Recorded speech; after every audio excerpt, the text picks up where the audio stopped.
Hello, my name is Jukka, and this time I'm taking a look at the Masters of the Universe Revolution teaser trailer. I am including the short scene Netflix shared earlier, as well as their behind-the-scenes footage from Geeked Week. So essentially it's all the official clips Mattel has shared. I will also reference the clips from San Diego Comic-Con, but will stick to officially released footage. Spoilers for anyone who wants to wait until January 25th to watch the show. You have been warned. I have moved the clips around for this video, so it's slightly different from what we saw in the trailer. I'm starting with the scene at Scareglow's Reliquary. In the storyboard animatic, we see on the top left the time code, and I'm not sure exactly what it is meant to be. Is it 1 minute of this animatic or the episode itself?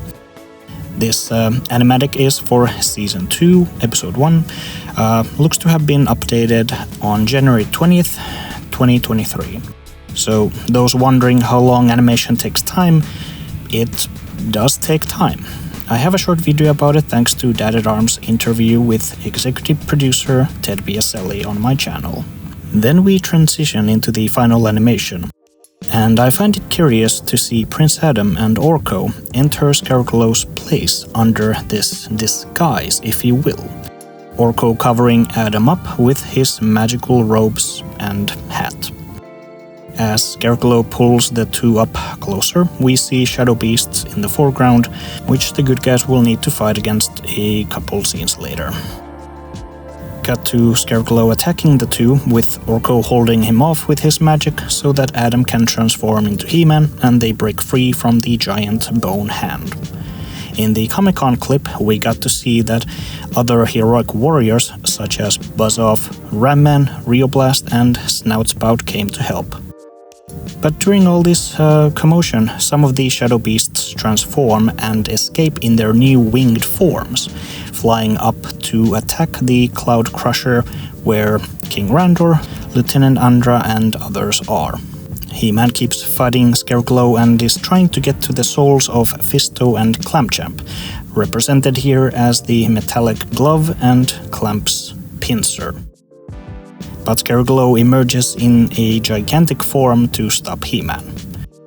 King Randor flies down to help his son, shooting at Scareglow, and after they exchange some quips between the two, He-Man jumps and bursts through Scareglow's form. However, before they can get to Fisto and Clamp Champ's souls, Scareglow once again emerges, calling them thieves, while he transforms into a creepy, spider-like creature.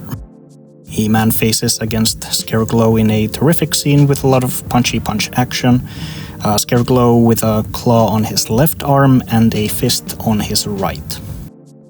But He-Man manages to cut off the right side glove that Randor then catches. Now, if you allow me to be nitpicky in this analysis and breakdown video, the next series of events, to my eyes, look to maybe have a missing scene. Because He-Man is holding onto the claw while he punches Scareglow a whole lot, then we get this round jump kick from He-Man, and he's not holding onto the claw, but then when his knee hits Scareglow right in the skull and we cut back, He-Man is again holding onto it, and it's already cut away from Scareglow's arm in its glowy blue form. After He-Man knocks Scareglow down, we cut to Teela in her new Sorceress outfit, using her magic to clear out the shadow beasts. So He-Man first had to defeat Scareglow, which enabled Sorceress Teela to enter. Let me know down in the comments what you think. But go teamwork. The teaser gave us these wonderful shots of Hordak's fleet near a planet, and they already are bombing it quite heavily.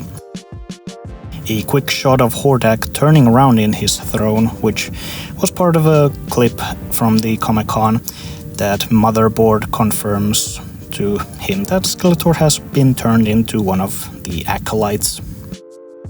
Some menacing shots of the Horde ships up in the sky, seemingly descending upon Eternia, as we see the royal palace and Duncan looking up at them.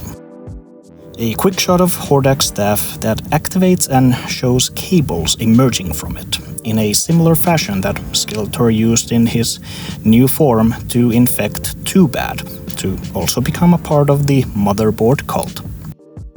A door opens to reveal Horde Troopers, and while I'm not entirely sure what influences Eddie Nunez had with them, I did think that it had a small resemblance to the Four Horsemen's 2002 design of the Horde Trooper. Then we have Man of War, aka Duncan in his new armor jumping high in the air. I saw some fans guessing maybe it would be Extendar, and I can see how they would think that. Actually would be kinda cool if Extendar would show up in Revolution. Guess we'll see.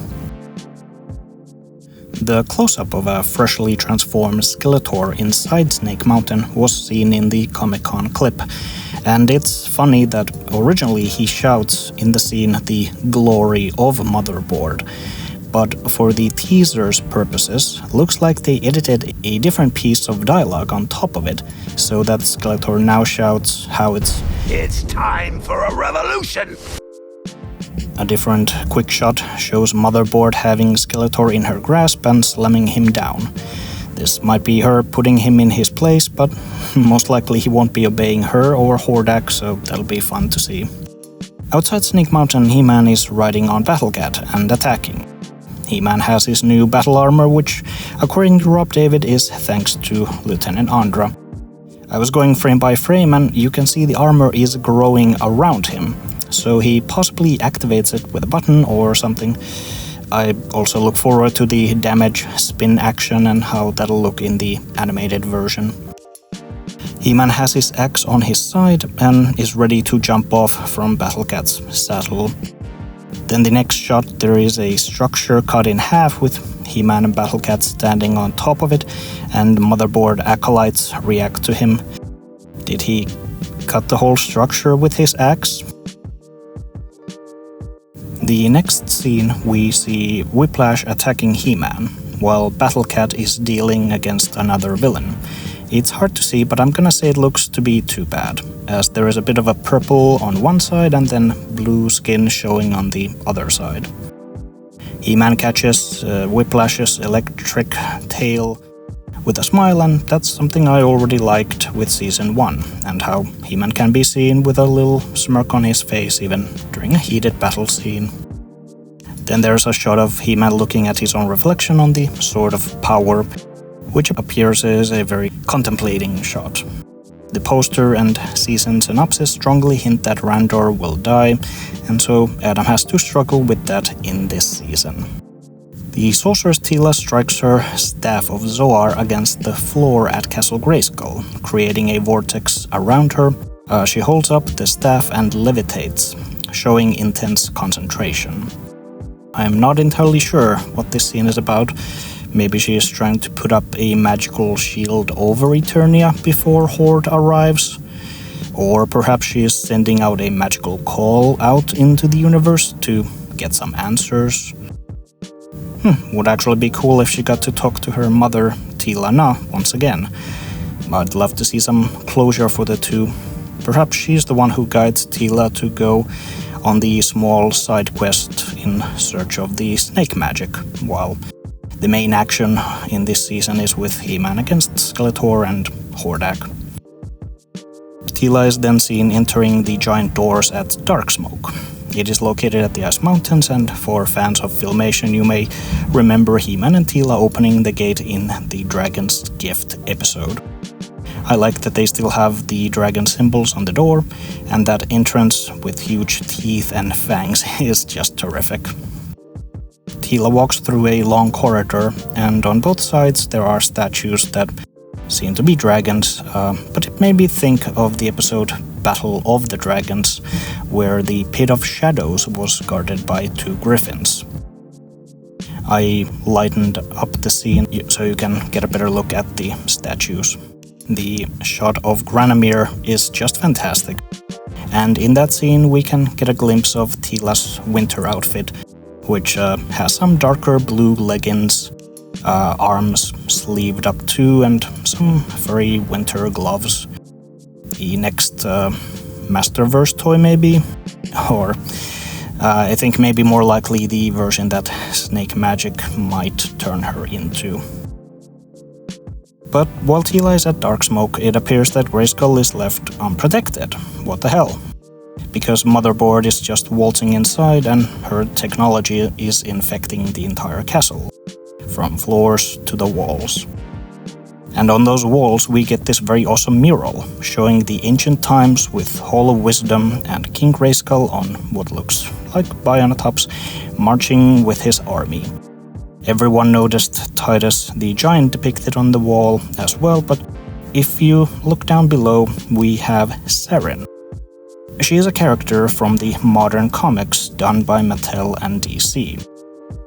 Rob David wrote the story that had Saryn as a handmaiden to King Grayskull, but she was deceived and manipulated by King Hiss in disguise, and she murdered the good king.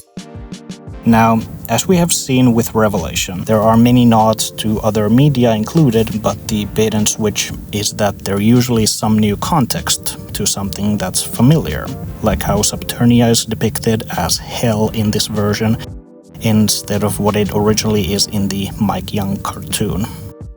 So this version of Saryn may play a different role in the ancient Eternia, but she does appear to be holding the Staff of Ka. Interesting. Motherboard keeps infecting the castle, and even the skull gets an eerie techno look, and as the mural advances to be transformed, we get a glimpse of this ancient evil that King Grayskull and his army were fighting against. It looks to be a gigantic monstrosity with round shapes on its body. Hope the good guys don't have to deal with that. Oh look, it's a giant technological monstrosity with round shapes on its body, like something you'd see in a Neon Genesis Evangelion. Orko and Andra are fighting against it, and luckily Orko's magic is holding up for now.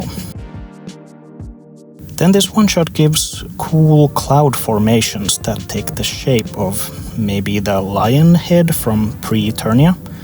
Question mark? Was the magic Teela shot out from Grayskull, trying to rebuild the heavens? We'll have to see. Anyway, very excited to see Revolution. The season premieres on January 25th, 2024, but there will be one more trailer before it and a new poster, so we can look forward to those. I hope you enjoyed this teaser, trailer breakdown and Easter eggs video. Subscribe so you won't miss out on future videos. My name is Jukka, and I wish you good journey.